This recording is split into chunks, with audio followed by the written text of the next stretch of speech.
There are so many times that people just decide to take a paycheck or they hold themselves back. They're unsure of taking the next step. But at the end of the day, life is always about taking the next step. Just go and start moving in the direction that you want to.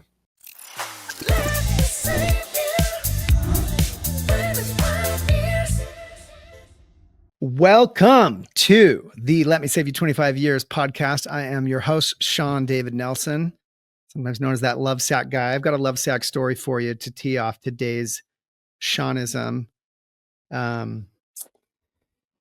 Connect the context. There are times when I did this well. There are times when I completely missed it. And thankfully, I got lucky with it anyway. An example, it's all about trend spotting. It's about seeing what's going on in the world and then somehow aligning what you're doing to that so you get pushed along by it. And when we opened our first Love Sack store, we had just invented the idea of shrinking sacks down, right? We take these 8-foot not bean bags full of foam. We put them in giant plastic bags, suck all the air out of them. And now we can ship them inside of like a duffel bag at 1/8 their original volume, which is pretty cool. And we did it because it just made good business sense. It was easier to move them around. You didn't, we used to tear them on like the door closer of the van that we had to deliver them in one by one before we were shrinking them down. Right. So it was just like us surviving. But what we didn't realize is that these shippable, movable duffel bags made us instantly internetable. And clearly we came to realize this pretty soon in the early 2000s as we evolved as a business, as we started up a website to kind of go along with our first store there in Salt Lake City, Utah. But, we could have leaned in even harder to that trend and really, I think, made deeper waves on the internet had we realized how powerful it was, right? To be selling big ticket items out of a smaller package that was shippable. We really kind of missed that trend, at least missed exploiting it to the extent we could have. Now, let me contrast that with a decade and a half later, we had 60 stores and we were trucking along just fine, not making a ton of money yet, but we were doing our thing, growing as a business. And, we were copying our competitors, rugs, bowls, lamps, baskets, the whole home. We were trying to do that out of these small stores. We weren't doing it very well. But I saw a new trend emerging. I saw it clearly and I was paying attention. I was more strategic then in my life, a little older, a little more mature. And I saw what was happening with Casper, with Warby Parker, with even Tesla and the Tesla stores and the way they used, screens to convey their technology. And this direct to consumer approach to business, even through physical retail as well. Combination of digital marketing, heavy advertising, and even physical showrooms, and you have to have a product that's really clever to do that, something that's really stands out in advertising or a concept anyway. And we had it in Sactionals. Sactionals, washable, changeable, built to last a lifetime couch that you can grow, change, rearrange. It was made for TV. It was made for advertising. And so we seeing this, we actually purged like 80% of our products, like all the rugs, all the lamps, all the bowls, all the baskets, birds, decorative accessories, gone. The playbook of our competitors out the window. And we went whole hog into wrapping the whole business around Sactionals primarily, using them in advertising to show off all the cool things that they could do. And pow, right? Our business over the next 10 years just explodes. We grow the company from, 60 million to over 600 million, 700 million on this business wave that was this direct consumer movement. And ironically, we didn't start the direct consumer movement, but we spotted the trend. We jumped on it. And as a vagabond riding that train, we may be one of the most successful direct consumer companies that ever came out of that movement. A lot of them are gone. A lot of them are out of business. A lot of them are dried up or may go out of business. But Lovesac will continue on because it's got the strong bones that we built the decade previous as a long, slow startup. So the ability to spot trends and then ride those trends They don't have to be product trends. There can be multiple trends. We're going to talk about all this on today's podcast with a fantastic trend spotter himself, and do it in the context of the broader context of where is capitalism at? Where is business at? Where is it moving? I think you're going to find this conversation fascinating. It's with a very fascinating human being, Alexander McCobin. We talk about the evolving lens of investors. He's an investor now, investing in all kinds of startups, cooking all kinds of incubation stage startups. We talk about facing the AI revolution that is undoubtedly happening, and how we might see trends there that we can jump onto and ride, as opposed to just having a good idea. And how there will be a backlash to that as well. We talk about the power of creating a good company and a culture that speaks for itself.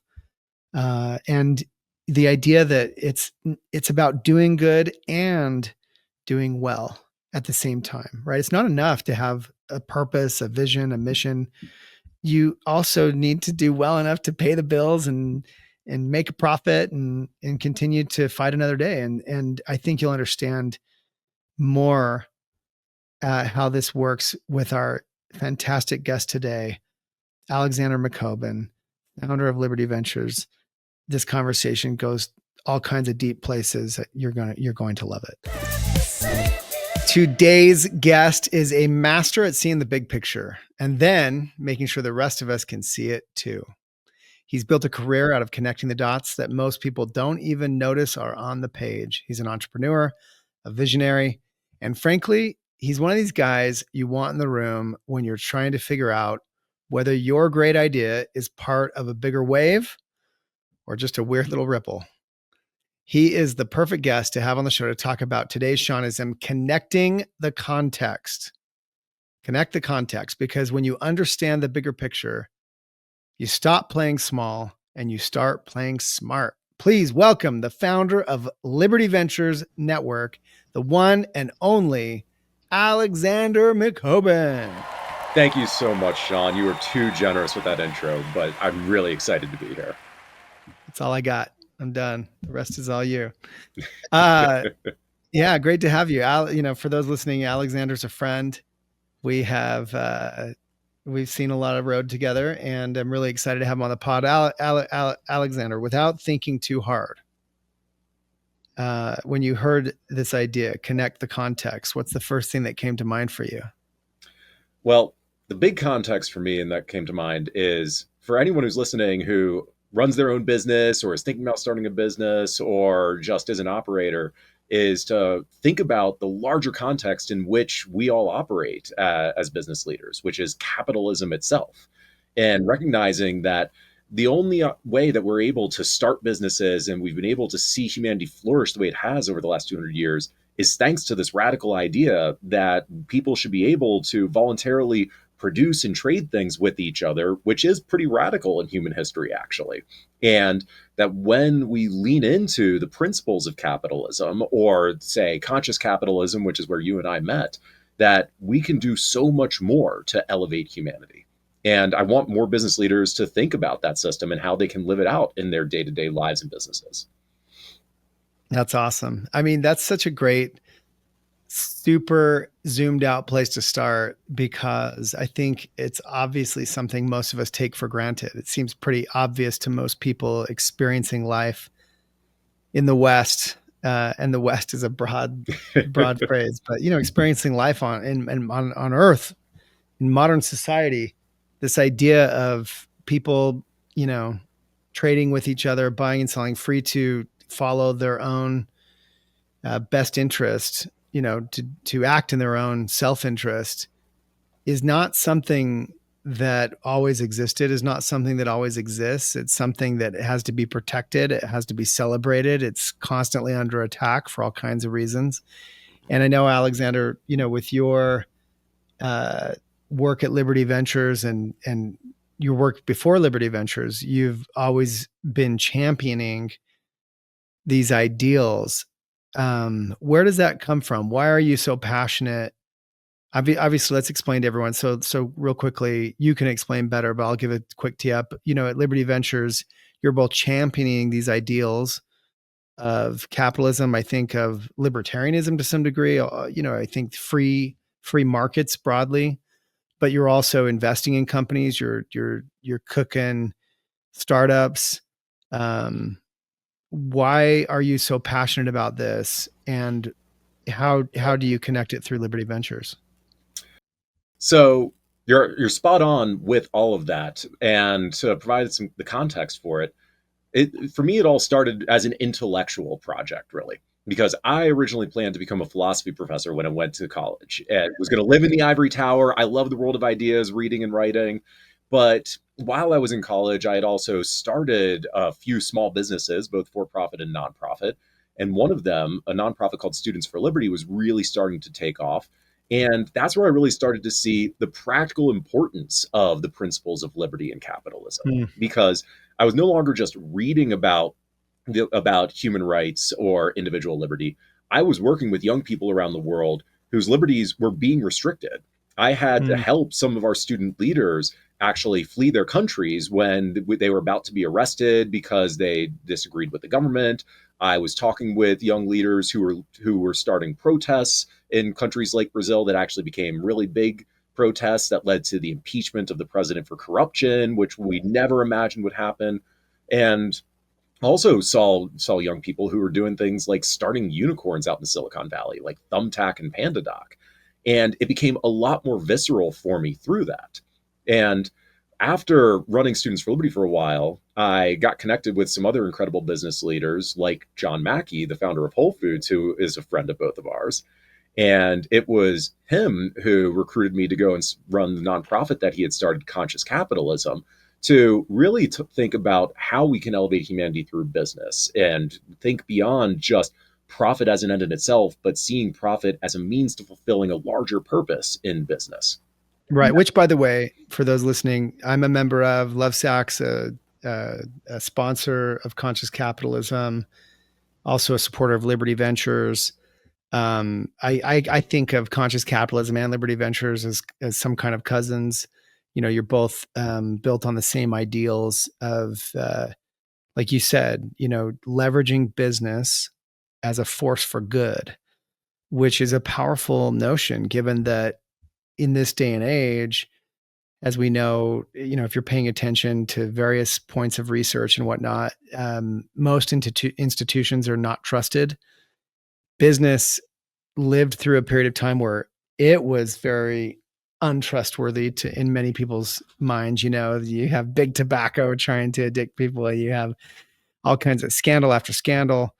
But what's ironic is that in this day and age, because of the way that government has gone, because of the way media has gone, business is once again one of the most trusted institutions on earth. And of course, one of the most influential. Some might argue too influential. But regardless, it has a big impact on earth. And if it can be leveraged as a force for good at scale across maybe millions of business operators like myself, like Alex, like others, that's super powerful. So I think that's a place this is something I'm passionate about as an individual, something that Lovesac believes in, in terms of how we operate and how we built our business. Conscious Capitalism, the book up behind Alexander's head, if you're watching this, is on my shelf behind me as well, on the top shelf, because it's a top shelf book. It's actually a required reading at Lovesac, has been for a long time anyway. And we've tried to model all kinds of things from the ideals found in that book. So, uh, just so everyone kind of connects the context on why I have Alexander on this pod and what this all means to me. But keep going, Alex. I think that's right. And I want to double click on one thing you said there, which is not only that capitalism has had a bad reputation, but we have to be honest, there have been lots of bad actors, and there are bad actors who call themselves capitalists or who are in business. Everyone thinks of Bernie Madoff, Enron, and all kinds of other scandals out there. But that's not representative of everyone in business. You and I both know so many incredible business leaders who are forces for good, who are Yeah. doing everything to do right by all of their stakeholders and are advancing humanity. And yeah, profit is a part of that. You need profit and you need to make money in order to keep the business going, in order to take care of everyone, but it's in service of this higher purpose. Absolutely. Well, and it's worth mentioning. You and I are both well steeped in this, and it's worth mentioning. There is the most famous, one of the probably the most famous economist of all time, one of them, Milton Friedman, quoted over and over again in many different circles, in all kinds of contexts, stemming back to 1970, that he makes the argument that businesses don't exist, to donate back to the community or give back or do good. Businesses exist for the sole purpose of generating returns for its shareholders, its owners, whoever those owners are. And in fact, leveraging a corporation to, let's say, do this or that or push this or that agenda is a misuse of that organization. And that was taught in business schools and still is to some degree, for decades and decades and decades. Although, of course, there's always been a history of business leaders giving back to their communities, donating, doing things that have nothing to do with their for-profit exercise, or sometimes it does have something to do with it. But um, so it goes against, I think, humans' natural intuition. Yet, from a cold, hard, clinical point of view, like a Wall Street point of view, he's right.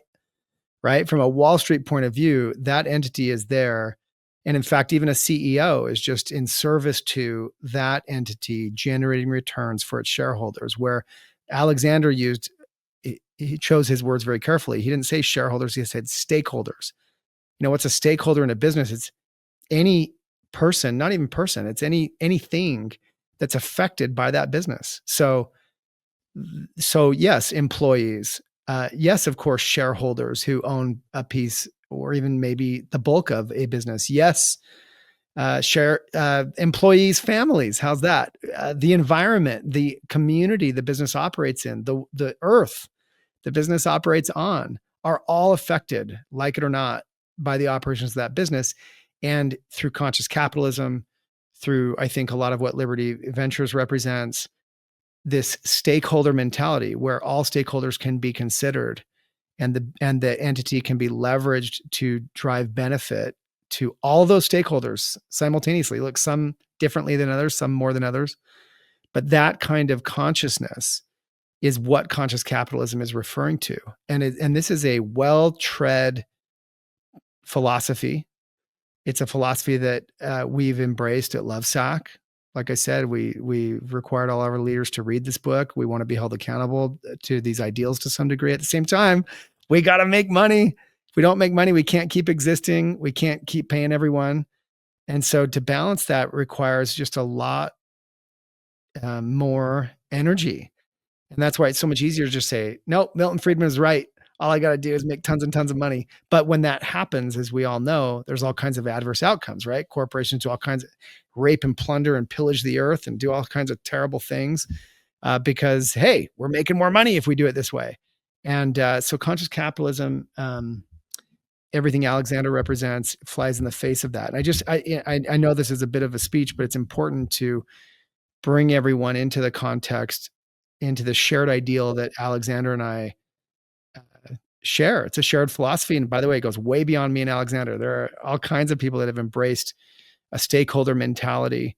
And a lot of you are hearing this like, well, duh, like that just sounds like the right thing to do. And look, it's because you're probably like a complete individual that has a conscience, but there are lots of operators out there who have either overtly or covertly embraced that Milton Friedman doctrine of, look, I'm here to do one thing, and that's to maximize the money we're making.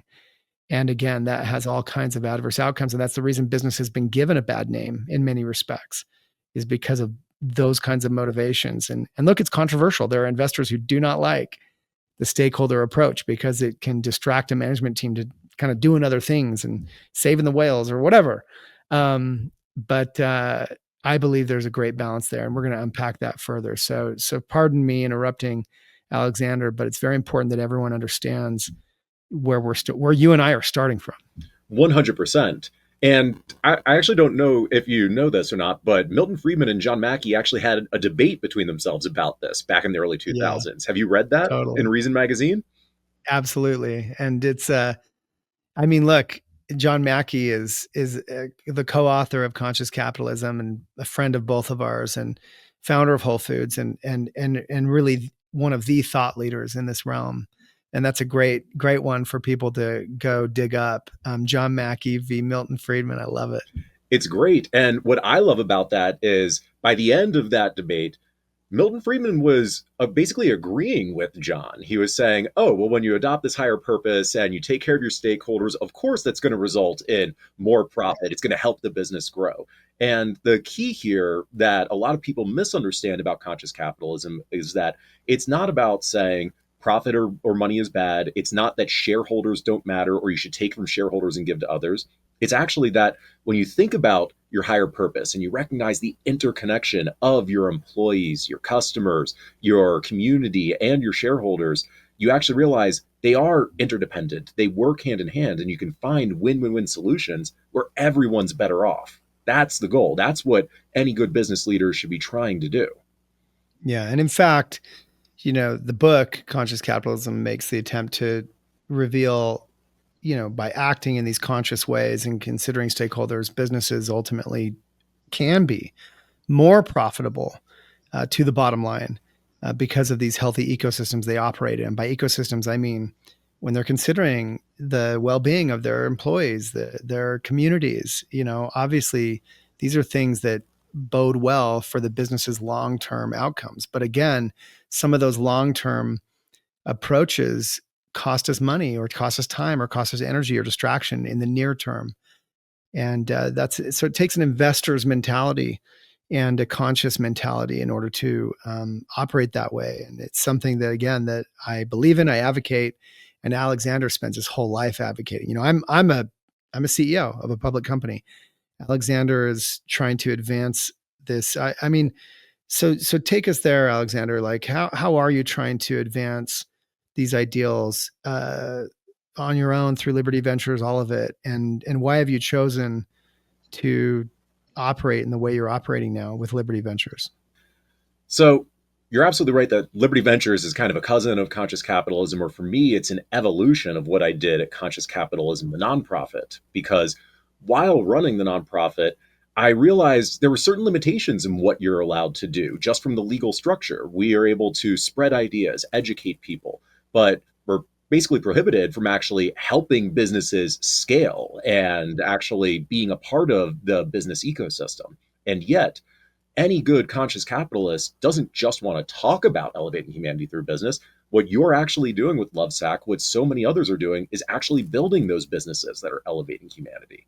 And so, Liberty Ventures for me was the next step to have a for profit ecosystem to bring together investors, executives, and entrepreneurs to actually do business with each other, invest together, advise companies on scaling, recruit talent, and build up companies that are making the world freer and more prosperous. And yes, make money together, but also living out the conscious capitalist principles, not just talk about it. Yeah, it's fantastic. And again, for a lot of people listening, it probably sounds like, well, that just seems like the right thing to do, and that's the point.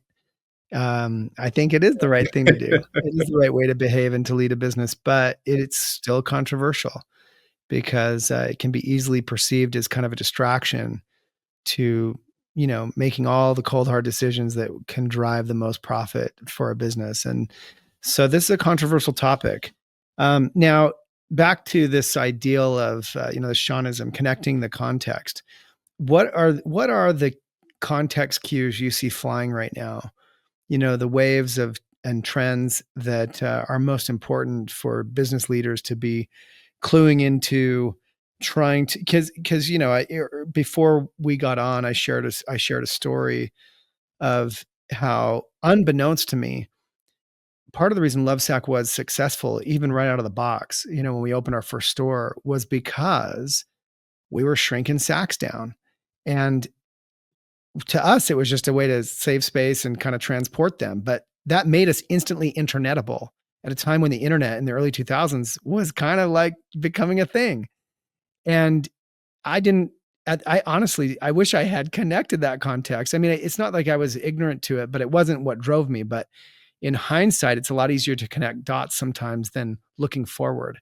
And now I've tried to obviously become better at seeing the dots as they're coming down the road and trying to connect them in ways that you can. Because when you have a trend at your back, a wave that you're riding on, you may have a great idea, a great name, a great concept, a great, competitive product, whatever.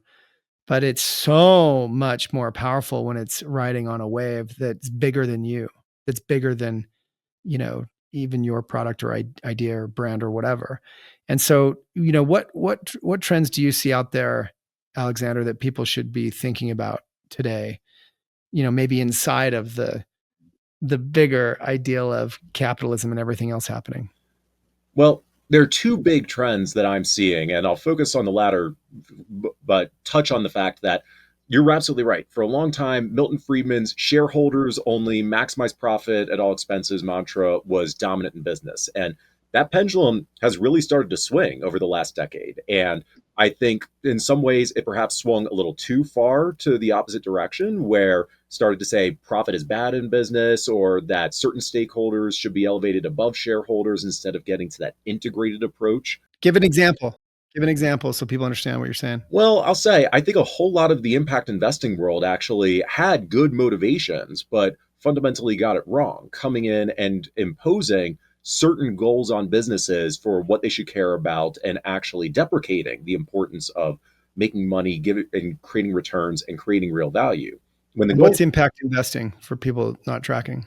So, impact investing has been around for a couple of decades now, where some investors look at opportunities not just based on the ability to make a financial return, but on what kind of impact those businesses have in the world. Typically, say with ESG or with other goals in mind. And they came in pretty heavy-handed for a long time, actually building up companies, putting capital behind them without the expectation of a return or saying we need to take a haircut on returns in order to do this and telling companies what to do instead of By the letting. way, I would go further and recognize that some of the institutions, really imposing with an iron fist to some degree, um, stipulations on, as a public company, even it started to creep in. We had BlackRock on our case, you know, forcing us to make certain changes within our organization to conform with DEI requirements. This is diversity, equity, and inclusion requirements, ESG, environmental, social, and governance requirements, right? And it's not to say, look, Lovesac is all about all of these things, but to have it imposed outwardly and somewhat arbitrarily, because it may not fit our organization at all, and forcing companies to make decisions that may be bad for the organization given the context, but they're blanket kind of requirements that are out there for everyone. I agree. I think that pendulum went way too far, and there's a backlash. Now That's right. in some circles, companies that even speak of DEI or ESG, goals are kind of blacklisted by investors who just don't want to hear it. They don't want to hear it. It's like, nope, go make me money. And that's the downside of kind of being too fanatical about anything, I think, in the world, and that's tricky because we all love to, I don't know, push good agendas, do good things, whatever we believe are good. Um, but there's a downside when it goes too far. And so I think those are good examples. And that's the state of play at this moment is as I see it, is we're living through that pendulum swinging the other way. Of course, like most pendulums, it usually ends up further toward where it began swinging. So we'll see where it all goes. But that's a good example. I appreciate that. I appreciate you being willing to share your own story here. It's a sensitive subject, and so I didn't know about the experience that you had there. I'm not surprised to hear that. But the important trend to notice here is that with the pendulum swinging the other way, it could be very possible for it to go too far the other direction as well. And the goal should be to get to more conscious capitalist principles that businesses run on, with a sense of higher purpose of integrating the interests of all the stakeholders in together. Because, of course, we should care about the environment. We should care about diversity and creating opportunities for everyone. But it's got to be done the right way. And it's important to keep that in mind and watching that broader context. But Yeah. And look, I think it's a good example. for those listening of why um, I believe in conscious capitalism and everything, stakeholder capitalism, everything that Alexander represents through Liberty Ventures, because if more business leaders, believed in these types of things and did their best to implement strategies to that end, we shouldn't need to be commanded and demanded what to do, right? And there'd be more kind of natural naturally good outcomes, more diversity and equity and inclusion naturally, more environmental and social and government governance, choices being made by leadership that are positive, because like all of those things really are covered in a stakeholder approach to driving business results. But sadly, the fanaticism really drives these pendulum swings that can work for and against their own movements. And that's what we're living through. So that's a that's a really good trend spot, where we're at now. What else did you have in mind? So I think that's exactly right. And it also is still part of a general distrust of business, even investors distrusting the people running companies to make the right decisions, what values that they're driven by, that we want to change. And that kind of gets at the other trend that I think is interesting that intersects with this, which is that with the rise of artificial intelligence, I actually think the values that underlie business leaders is going to become more and more important. Not just the objectives of a business or what they do, but the values that drive them, because that's how we're going to be able to connect with other people and really understand what businesses are doing. And that networks of business leaders built around those shared values are going to become even more important. Why? Why is AI relevant to that? Well, number one, at a superficial level, people are going to distrust cold outreach a lot more than they did in the past. You don't know if that's a real person or a bot or an AI deep fake. Those are all possibilities. You're going to have to be in an actual network with other people to know they're human, but that's just superficial. At another level, there's just going to be so much productivity unleashed from AI. The bigger question people are going to have is, what is this being used for? How is it being used? And that's where these values that people hold and the principles that guide their decision making really start to come into play. And I think we're starting to see that already with business leaders focusing much more on the networks that they're already a part of or trusted referrals from individuals. But it's just going to become even more important going forward. Yeah, that's interesting. I mean, in the case of the reason this is controversial, again, just to make sure everyone's tracking, is because look, I'm a CEO of a public company, but I don't own the company, right? I own a piece of it, but there are investors that own giant chunks of this company, small chunks of this company. They're owners. And what do owners of companies, especially if they've invested their money in a company, want out of it? They want a return. They want to make money. They want, a return on their investment. And so every minute that I spend theoretically thinking about, I don't know, the way my people feel versus, how to sell more couches in through the cold hard lens, that's me being a bad manager. If you look at it through the lens of, you know, let's call it traditional capitalism. But if you look at it through the lens of conscious capitalism, obviously I'm trying to foster an environment where the business can thrive for many, many, many years and throw off, and healthy employees and happy people and all that stuff matters to that.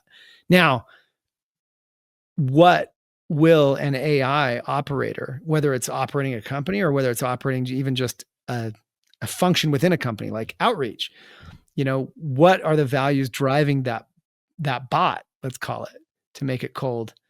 Um, and if there are no values, if it's purely to maximize whatever, that has one outcome. If that entity has some kind of conscience to it or whatever, it might have a different outcome. And so I think what Alexander's tapping into is a very interesting thing to, we could probably spend hours debating it and unwrapping all of the implications, but it's something that's worthy of thinking of, especially if you are a business leader or by the way, even involved in a business.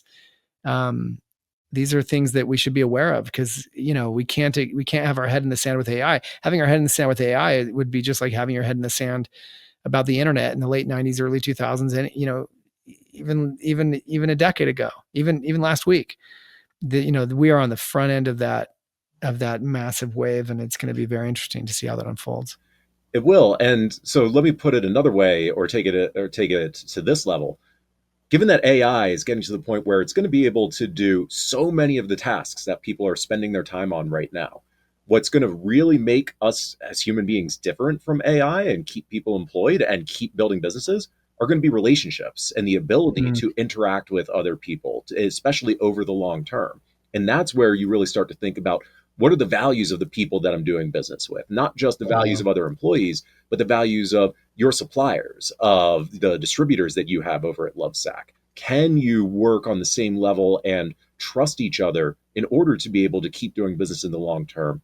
And so much of that comes down to values, principles, and the way of doing business, not just being able to fulfill a single order or being able to work well over the next quarter. Yeah, I think that's so, to zoom out further on what you're poking at, it's interesting to me that if what you're saying is right, the value that a human has to offer is more intrinsically related to the human aspects of being human than ever in the future versus, okay, I got to compete with a robot. That robot can do math faster, can move faster, can go longer than me.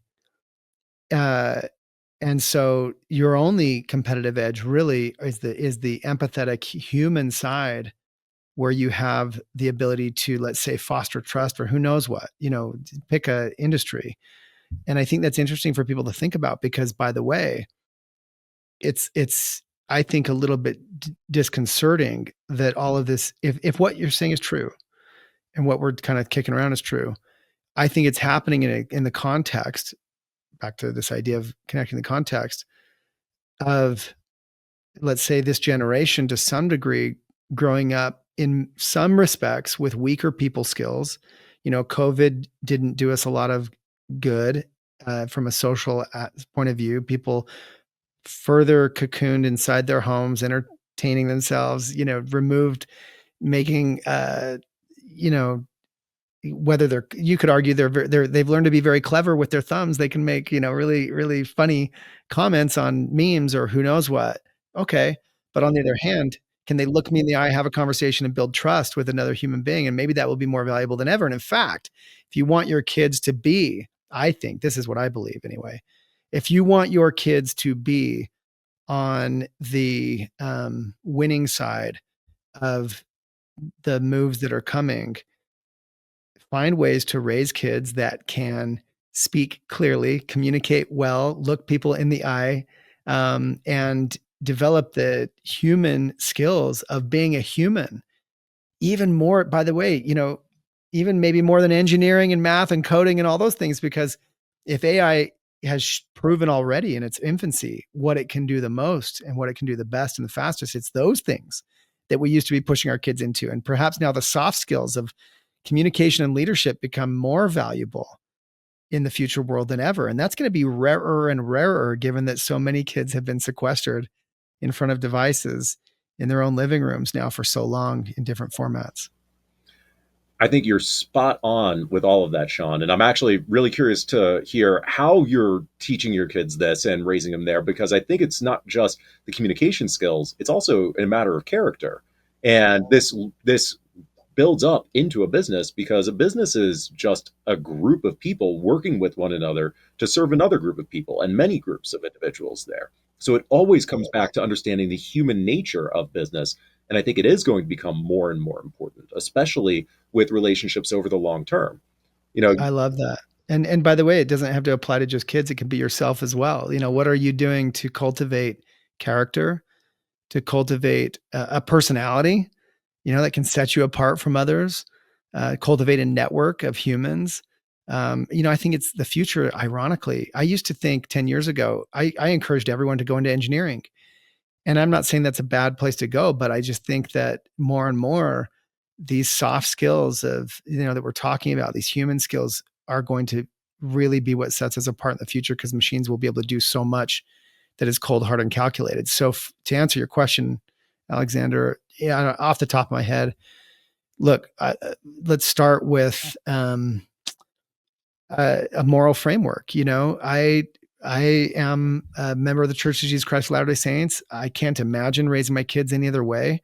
I can't imagine flailing around looking for a framework to teach my kids basic principles of being a good human on the earth than I've found in this church. And that's super valuable. And not just of course the framework of the religion, but the community it provides. I moved to Connecticut 20 years ago because we were kind of forced there. It's a long story. If you've read the Love Sect book, you'd know. Um, and we instantly landed and had just a huge network of other friends and families. We had no relationships there at all.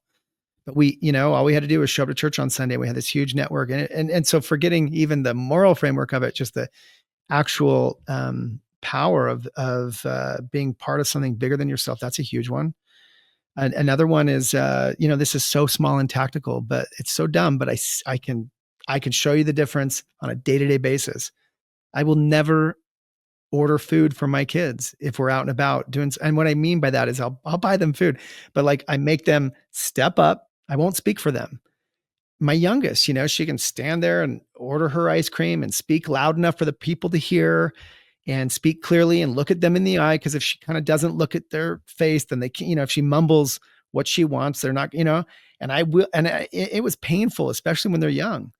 They're like can barely articulate their words. And it's like, I'll stand there and let them try 3 times. But, and we might be out with some other kids who don't have that practice and they're really embarrassed and sheepish. And they're looking at me and they want me to order their burger and fries, or it's like, I will not do it. Right. Make them speak for themselves. And it's not just ordering things. It could be anything. If there's ever a moment you're at a counter of any kind, like the other day, we're signing my son into an emergency room.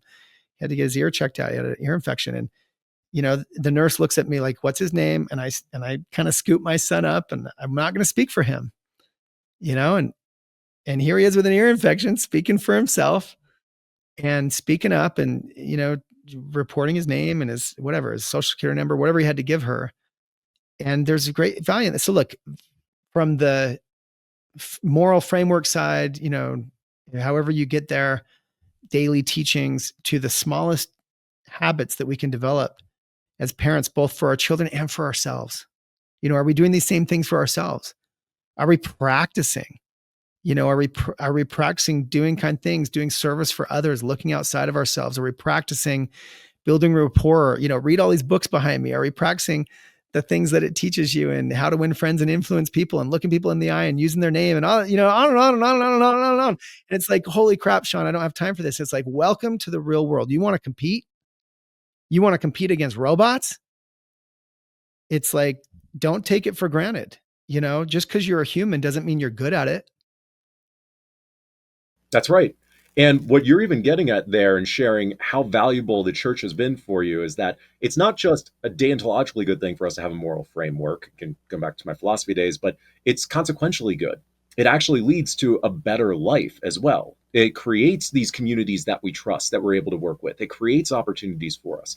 It's about both doing good and doing well at the same time in our personal lives and in business. That's the larger context to keep in mind. That's awesome. And I just love that you're talking about this because, here we are on what's usually kind of a business podcast. We're both business people. And here we are talking about like doing good and doing service and making moral decisions or whatever it may be. But it's so cool, isn't it? That this context, this trend that you've called out, which is the coldest, hardest of them all, AI. It's like robots in mass at scale, and it's coming, driving more humanity perhaps back into humanity that was kind of programmed to become cold, hard, and collected and calculating through business for many years there. A good example of this, I'm a big Myers-Briggs type indicator guy. I used to be. If you don't know what that is, it's built on Jungian psychology, the 16 archetypes of, if you've ever taken a personality test, there's lots of offshoots of it that have branched into other personality tests, but it's kind of the OG. Which one is yours?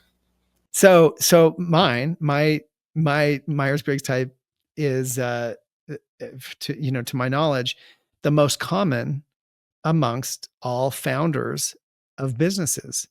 and entrepreneurs in particular, and that's an ENFP. And I'm not going to break it down.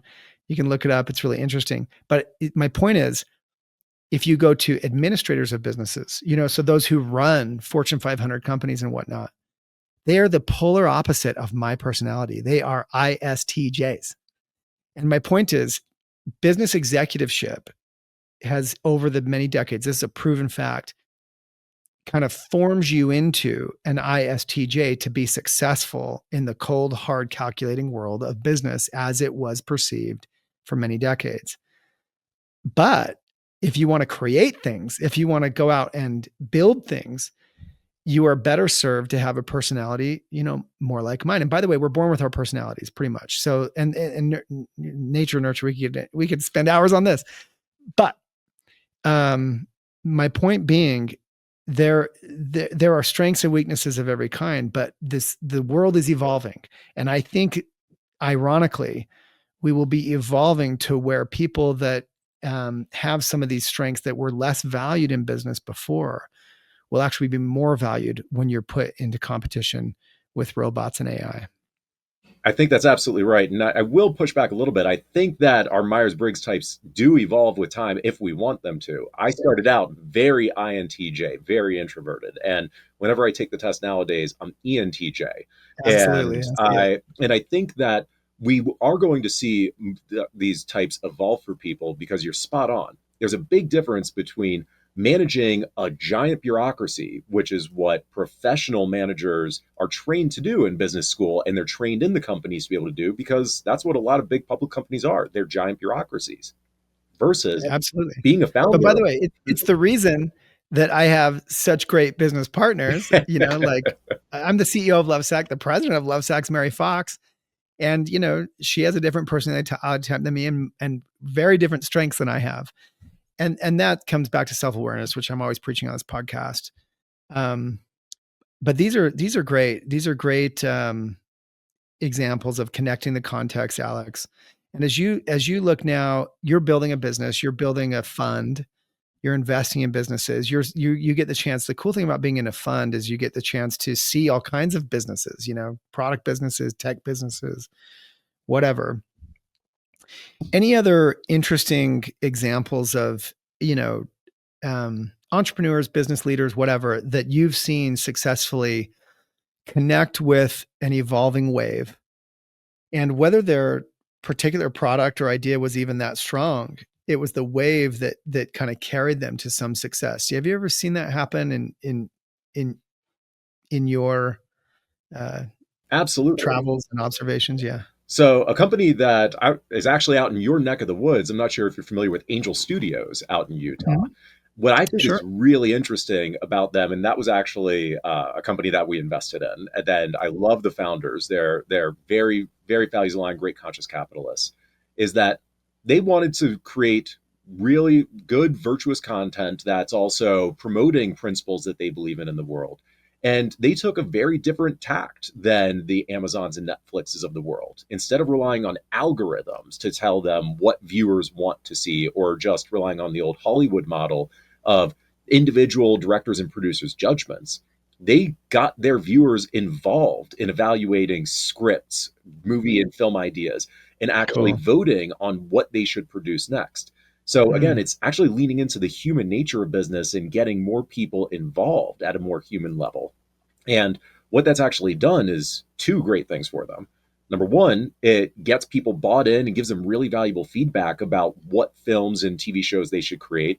And at the same time, it's increasing interest in those movies and TV shows for when they actually come out. So they've got a built-in audience ready to go. And they have people in what they call their guild, which it means their viewers are paying to actually review the scripts and the treatments and tell them which content to create, and then they're ready to go and actually watch them in theaters and buy them afterwards. It's a brilliant business model and totally different from what the other film producers are doing. Yeah, that's super interesting. I recently went to a movie that they put out, a full length feature, and yeah, it was great. And now they have all their online content following up. And I think it's a good example of what I'm trying to poke at, is that, so let's break that down. These founders saw the wave of content making. There's so many versions of this, by the way. Obviously, you could be a YouTuber, an influencer. I mean, without even judging, there are so many different ways to recognize that there is a continued tidal wave of content and money to be made through profits to be made through generating content. Now, so that's that's a trend number one. I clearly recognized and wanted to jump on the bandwagon. Now, trying to triangulate that to their own volition. Clearly, these are people that are driven by some kind of moral code, some kind of framework that's unique to them, and then connecting aligning their own purpose, their own ideals with that of a moving trend. So content making, and perhaps the content, let's call it the anti-titillating content, right? So you have a lot of stuff on Netflix that, hyperbolizes violence, hyperbolizes sex, hyperbolizes drugs, who knows what, right? And if they want to go the other way and, to your point, generate content, they naturally intuit that there's going to be a market for people like them. I mean, that's one thing I believe in, is like, design for yourself. You think you're this 100%. unique snowflake. You think you're this unique self. There's all kinds of people that think like you, at least broadly, maybe not narrowly, but if you can get a little more broadly, right? And they're not just trying to, like, for instance, maybe preach their specific religious values, but maybe make it a little more broad and say, hey, we're just trying to make family friendly content that's, let's say, anti-titillating. And sure enough, they found an audience. And my point being, don't judge it, right, wrong, or indifferent. Recognizing trends, and by the way, recognizing the backlash of trends. I think with you, like you just said, I think with all the movement to AI, you can go chase AI and that can be wildly profitable. Look at the companies that are now $1 trillion brands overnight, as they're in their pursuit of AI, whether they're making picks and axes, data centers, or whether they're, making software, who knows? Meanwhile, there will be an anti-trend. What are the anti-trends coming? Like, I think what you just described is an anti-trend, right? With all of the titillating content being generated, someone can recognize, hey, there's going to also be a backlash for people looking for not titillating content for my kids or family or whatever. And you don't have to judge it. You can just recognize it as a business opportunity, and I don't mean to be so secular about it, but my point is, without even getting moralistic, where there are trends, there will also be anti-trends. And the key is for you to be thoughtful about where those trends live, where the anti-trends can also live, and finding a way to align your own life, because this is your life happening to you. You could say, well, geez, like, I got friends making just bazillions on YouTube. And it's like, I look at them and you don't need to have 2,000 employees and all my headaches and whatever. They get to do that all for themselves. But I don't necessarily want to walk around spending my life making content the way they do. And I generate a fair amount of content, right? But like, it's a life choice. So you have to be honest about, what do you want your life to look like? And how can I align that with a trend or an anti-trend that's happening? Because when you do that, you can do more than just generate a good product. You can have a good product that's carried by that wave. And I think that's what's happening, as you described, for Angel Studios and others like them. And I think that's the power of learning how to connect the context. I think that's absolutely right. And it ties in with what I was saying before as well, that in this age of artificial intelligence, algorithms dominating everything, actually leaning into the human nature of business and into the community of your stakeholders and really understanding what they want, engaging them in the process, is a strategy actually, in order to Yeah. figure out the better products and services to offer, the better structures for building a business. And Well, and another trend, like you just identified, like, so they're not just writing one trend, they're writing multiple trends at once, right? that's People right. wanting to participate, wanting to crowdsource, wanting to give feedback, able to give feedback because the technology is there. That's absolutely right. They're finding the intersection of these different trends at the same time and building upon that. Yeah. And if you understand how waves work, right? Like, waves can grow when they are in a harmonious pattern. And so this is a great example. There can be more than one trend active pushing you along as you think about how to take advantage of all of these different moving pieces out in the world today. But you have to stop swimming so hard. You have to sometimes look up, look around, get your bearings, see the trends, triangulate them, do some thinking, do some deep thinking. And maybe you already are doing something worthwhile. But if you can just think about how to maybe tweak what you're like, maybe these guys were already generating virtuous content, let's call it that.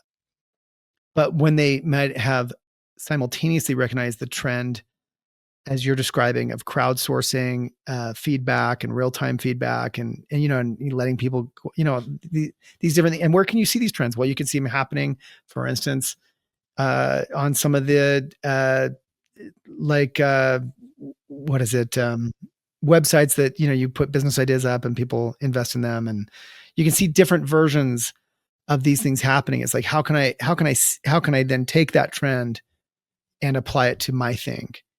And if you can get a bunch of those kind of propelling you along, it can be way more powerful than, again, just a good idea. And like you were saying before, it's leaning into the trends that you're interested in yourself and participating in. Because these guys weren't film producers when they got started. They just Hmm. wanted to see this product out there in the world. And so realized they, as non-experts in this in this industry, wanted to get involved with it. Maybe other people do too. And that creates that intersection of trends, that because that's what they wanted as well. Yeah, that's so interesting. Well, look, you're involved in so many things, and I really commend you for. I mean, you're living and breathing what we're preaching on this podcast, right? Like you've had this proclivity for philosophy. You got your degrees there. It led you to conscious capitalism, and you were passionate about that as the head of that organization for a number of years. You saw some of the evolving trends in the funding landscape, in the business landscape, and you found a new way to jump on the trends yourself and go out on your own and build this Liberty Ventures that does a lot of what conscious capitalism is also doing, but in a way that better aligns uh, with what you want to see as an outcome, as well as uh, make a great living and produce prosperity for yourself and others along the way. Like how what's wrong with that, right? So what advice can you give? Like the spirit of the podcast, let me save you 25 years. You're like, you're a ways into your career. It's evolved in ways that you couldn't have imagined in the beginning. I know what that feels like, Alex. What piece of advice do you have for someone out there who feels a little bit lost? Maybe, I don't know, they like you graduate with, who knows, a degree in philosophy. What do I do with that? What advice do you have to save someone else a chunk off their 25-year journey? Well, first off, Shawn, I really appreciate that. And I'm just trying to follow in your footsteps. You've been such an inspiration for me since we met so many Yeah, years please. ago. And I mean, obviously, if anyone hasn't read the book, Let Me Save You 25 Years, it's a really good start. I do recommend it. It's not just sitting on my shelf for the sake of the podcast, it is here all the Okay. time. But the biggest thing that I've learned over my career is the importance of really investing in yourself and taking a chance on yourself. There are Mm, so many times that people just decide to take a paycheck or they hold themselves back. They're unsure of taking the next step. But at the end of the day, life is always about taking the next step. Every day we have to earn staying alive. And that includes being able to create the life that we want. And so taking that next step, whatever it is, however big or small it may be, just go and start moving in the direction that you want to. that's so cool. And to tie it through for people, I'll share a personal story just because I think it's a testament to how manifesting, how believing in yourself, how taking, going for it works, and the reason it works.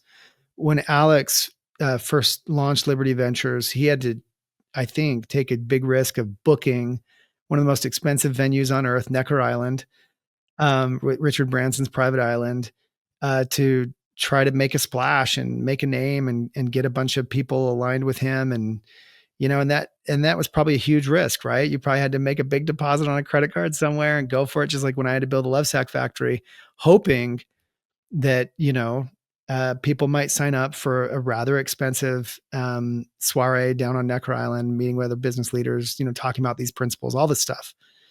And when I received that email from, I didn't know anything about Liberty Ventures really. I didn't realize Alex had moved on and was doing this thing, but it just happened to triangulate with a moment where, it had been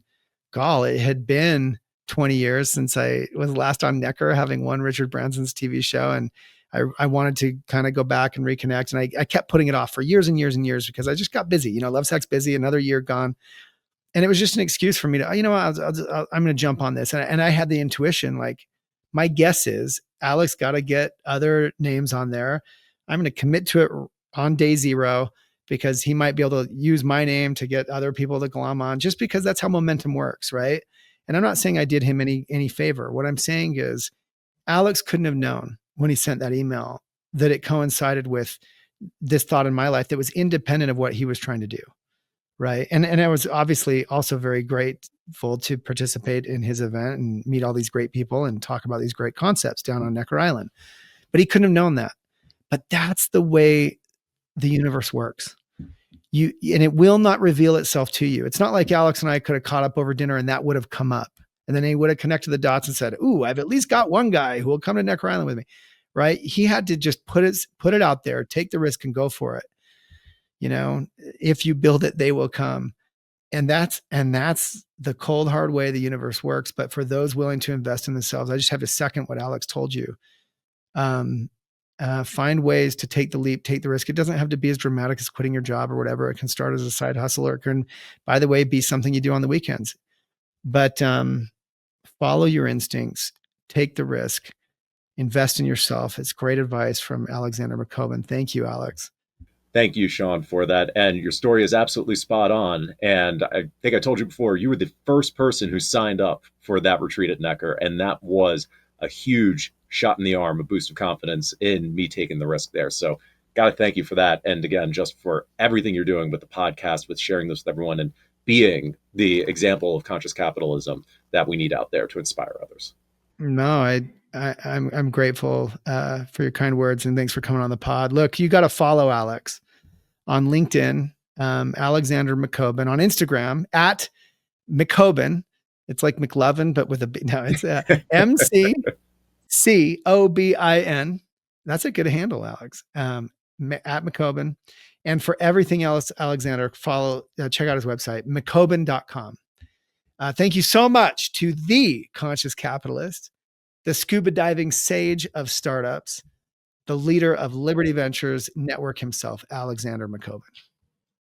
Thank you, Shawn. And remember this, success in life or business isn't just about seeing the dots. It's about connecting them before anyone else even notices they're there. This just might save you a chunk off your own 25-year journey. Connect the context. Thank you.